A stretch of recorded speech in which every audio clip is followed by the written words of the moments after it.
for more Tales from the Swamp. Today, we're going to be reading a book called Chance's Folly by Zelmak Golg. By the time she was 16, Minerva Iolos had been an unwelcome guest in every shop and manor in Balmora. Sometimes she would take everything of value within. Other times, it was enough to experience the pure pleasure of finding a way past the locks and traps.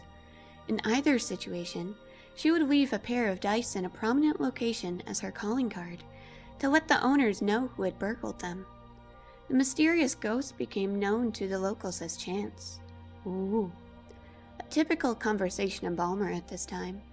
"My dear, whatever happened to that marvelous necklace of yours?"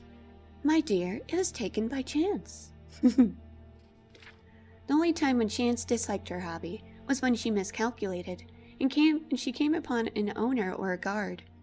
So far, she had never been caught or even seen, but dozens of times she had uncomfortably close encounters. There came a day when she felt it was time to expand her reach. She considered going to Vivek or Nisus, but one night at the 8 Plates, she heard a tale of the Heron Ancestral Tomb, an ancient tomb filled with traps and possessing hundreds of years of the Heron family treasures. Ooh. The idea of breaking the spell of the Heron tomb and gaining the fortune within appealed to Chance, but facing the guardians was outside of her experience.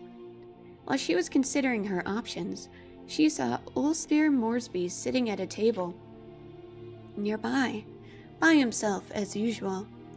He was a huge brute of a Breton who had a reputation as a gentle eccentric, a great warrior who had gone mad and paid more attention to the voices in his head than to the world around him.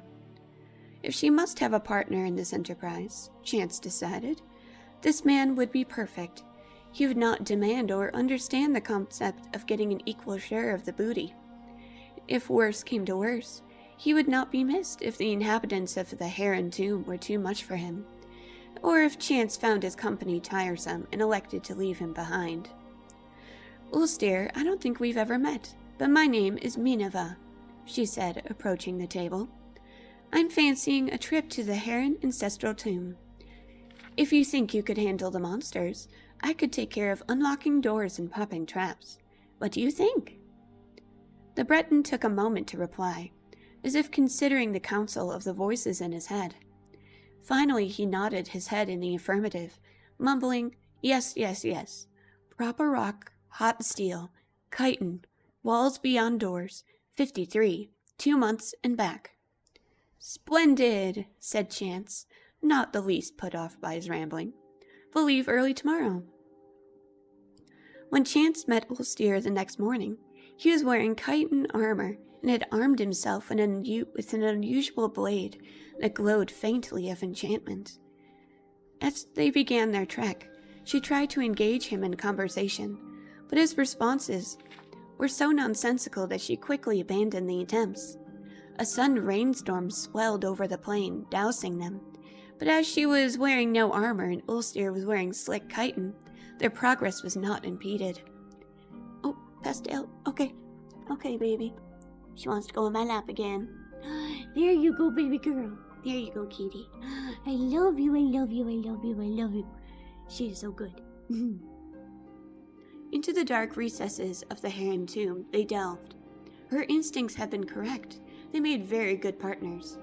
She recognized the ancient snapwire traps, deadfalls, and brittlebacks before they were triggered, and cracked all manners of lock, simple tumbler, combination, twisted hasp, double catch, varieties from antiquity with no modern names, rusted heaps that would have been dangerous to open, even if one possessed the actual key.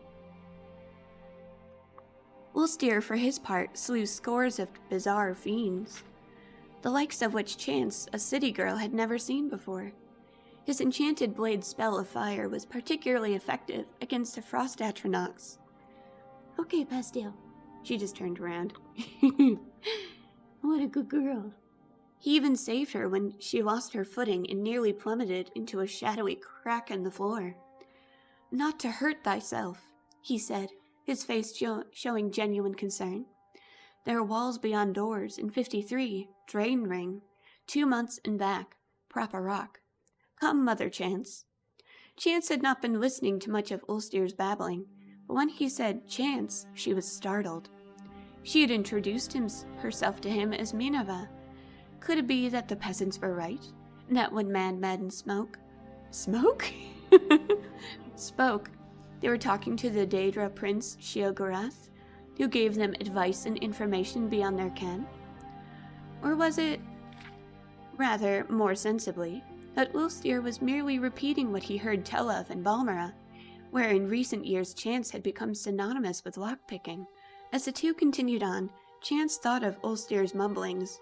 He had said chitin when they met, as if it had just occurred to him, and the chitin armor that he wore had proven useful. Likewise, hot steel. What could walls beyond doors mean? Or 2 months and back? Oh, goodbye, baby. I love you. What numbered 53? The notion that Ulster possessed secret knowledge about her and the tomb they were in began to unnerve Chance. She made up her mind then to abandon her companion once the treasure had been found. He had cut through the living and undead guardians of the dungeon.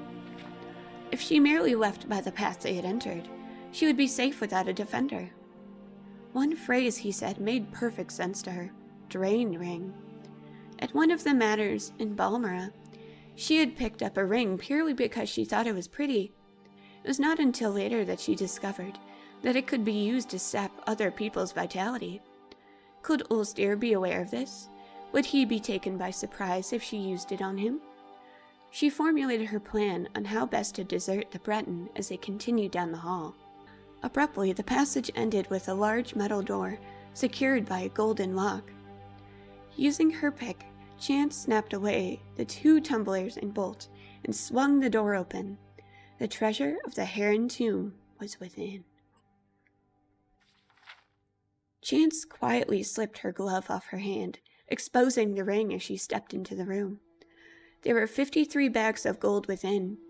As she turned, the door closed between her and the Breton. On her side, it did not resemble a door anymore, but a wall. Walls beyond doors. For many days, Chance screamed and screamed as she tried to find a way out of the room. For some days after that, she listened dully to the laughter of Sheogorath within her own head. 2 months later, when Ulster returned, she was dead.